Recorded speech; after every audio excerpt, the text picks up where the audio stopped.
Happy Sunday from the office. Oh, we got a little bean already. Hi. I just got home from Amanda's bridal shower. Amanda is marrying Andrew, and Andrew is Amy's nephew. So I guess my step cousins, I guess would that would be what that would be considered. It was Love is Brewing, so brunch and everything, and I had this zit and it's been healing and it cracked again. So doing it. I got home. I'm doing a laundry. So I still have the sweater I was wearing on because it's a little bit chilly, but I put pajama pants on as the bottom, and a little bean has hopped up. So while we're doing laundry, we're gonna work on some bracelets for my next market. I had a market yesterday. It did really good. It was not my highest main market, but it definitely was very close. I did get a lot of cash yesterday, which was good. I did when I went to Wendy's last night for dinner. I did pay in like nearly all ones, which was kind of funny because I was like, I need to get rid of some of these. But we're gonna work on prices for next weekend. What I want to make, and yeah, and we're drinking the Diet Coke that Devin got for me the other day. Put it in the fridge, and it's still great. So that's what we're doing. And we got a little bean who is purring very loudly in my ear. It's very cute.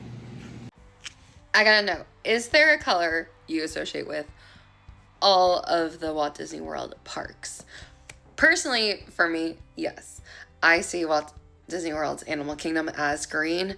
I see Magic Kingdom as like a pink or purple. I see Epcot as blue, and I see Hollywood Studios as like a yellow gold. But I'm curious about what you associate with them.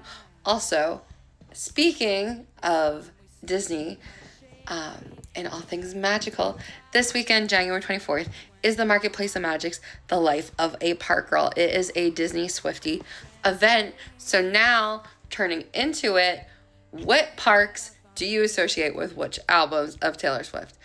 I'm thinking, obviously, off the get-go, if we look at it, Speak Now with Enchanted has to be Magic Kingdom.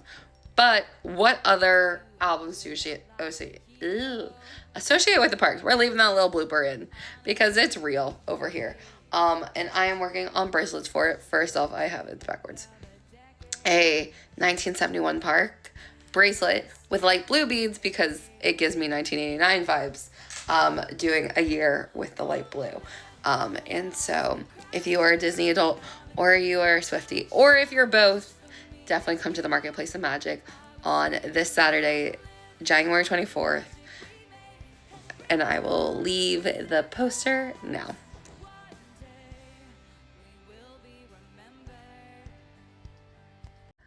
I have a little bean. He's behind me. Oh, he's leaving me now. Time to go get the packages off the front porch.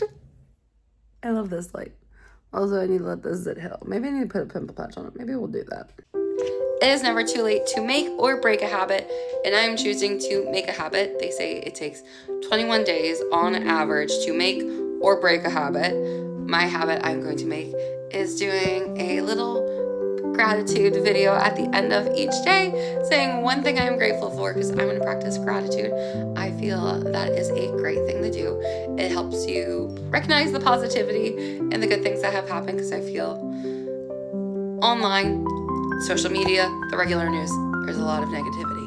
So I think practicing gratitude is that one little thing where you're like, this was something good that happened to me today. Even on the worst days, there is at least one good thing. So today I'm going to start. Today I went to a bridal shower for, I guess the fastest way to describe it would be my step cousin's soon to be wife. It is my stepmom's nephews, her oldest nephews, 2 of them are getting married this year, bride to be. So I guess step cousin in-law, if you want to call it. It was her bridal shower today. It was very small.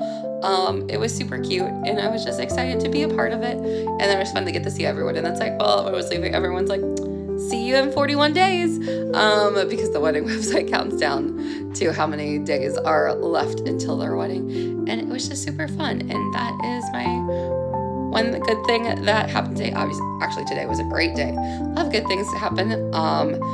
But I think that is the highlight of the day.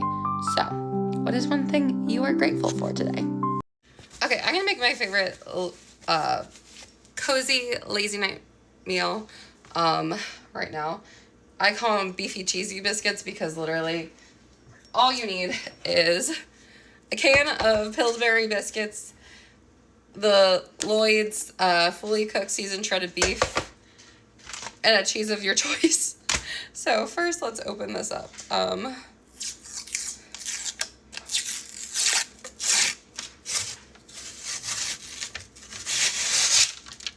You gotta wait for the scariest part. Pop. Hold on, where is the seal on this one? Press spoon or your hands. There we go. Okay. Then what you do, you take a biscuit, oh, these are so cold, so cold. You flatten it out. I have a grease muffin tin here. You flatten it out to like probably about that. Then you kind of put it into the muffin tin, but you don't press it all the way fully down just yet. I'm gonna grab a spoon from the drawer below. And then we're gonna open up this.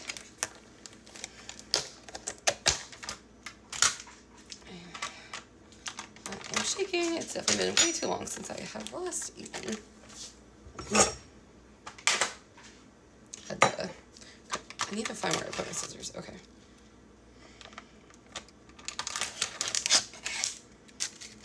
That smells so good. And you take like about a spoonful of this.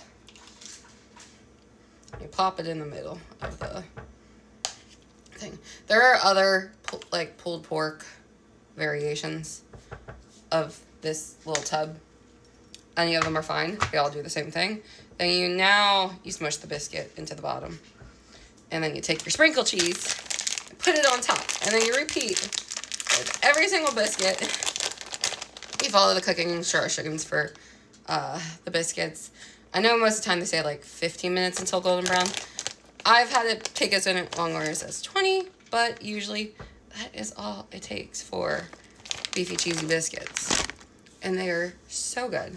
And I feel because it is cold outside, it's going to be the perfect thing. So I will update you when they are done. This is what they look like before going in. So these ones have the beef. I used some of this like buffalo chicken mixture for these 4 back here because I didn't want biscuit to waste. I still have this, so I'm going to figure out what I'm going to do with these guys. That is a old muffin rig. So let us now put them into the oven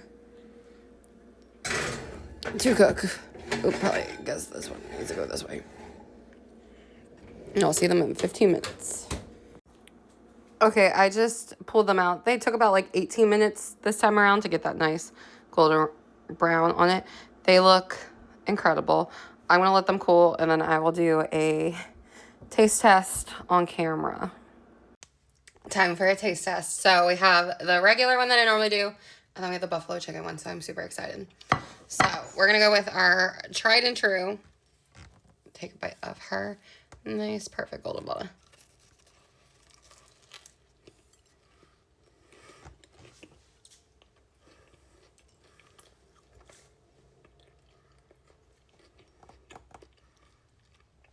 Ten on 10. One of my favorite things when it gets cold out. Super easy, super simple. So I love that. Now let's go with the buffalo chicken one. So she's extra cheesy on top. So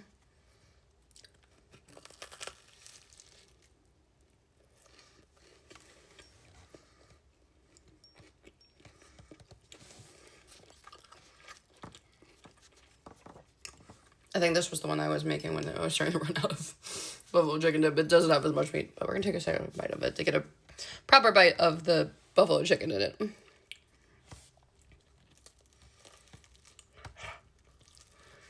Aha.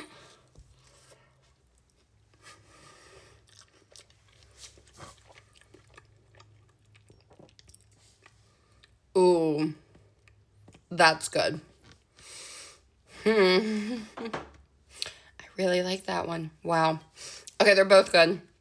This is definitely like a comfort classic if you're wanting barbecue, but obviously not gonna go to like a store. Do it.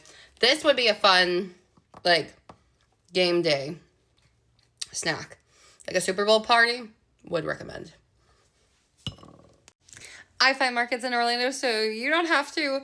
February edition. Now, I'm going to prefix this and say that a lot of these markets are not happening till the end of February. So while they've announced the date and some of them have announced their theme, a lot of them have not announced location. So I will definitely have to do a follow-up on February for sure. But because some of them are February 1st and February 7th, I figured better get them out now while they're still a couple weeks away so people have time to prep to go and see them.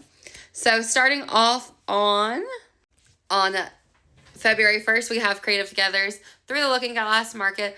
I'm going to try and include the posters behind me, and all of them is at the Lake Eva Event Center. So that is the first one on the very first day of February. So if you are an Alice in Wonderland girl, this is definitely the one for you. Then moving forward to Saturday, February 7th, we have Duffy and Friends, a very berry Valentine's Day market. This is done by Dreamers and Doers Market. It is in Kissimmee. They have the location down here below. So that one looks super cute. I know Duffy's and Friends is a very big one. This looks adorable. The next one we have is for the Dreamers Valentine's Day Market. It is on Wednesday, February 11th from 6 to 9 p.m. So we have a middle of the week market in the evening time. So if that's more your vibe, because obviously sometimes your weekends are booked and busy, this one might be the one for you. It is at Great Southern Box Company off of Orange Blossom Trail. Right here in Orlando, as most of these are. I know Kissimmee is technically not Orlando, but it's outskirts of Orlando and it's near it. So we're including them in the lineup too. Okay, my child has decided to leave me for it. But next up on February 15th, we have Lover's Lane. It is done by the Magic Place of Market. It is another one of their markets. They have 2 markets in February, actually. But we'll come back to them in a moment. Because then on the 21st, we have Magic on the Bayou. It is by Once Upon a Magic Market. It is in Kissimmee at the Celebration Lakeside Park. So super cute. Obviously, you can very much figure it is Mardi Gras theme. Now going off into some other ones that do not have a poster yet or in an official little post.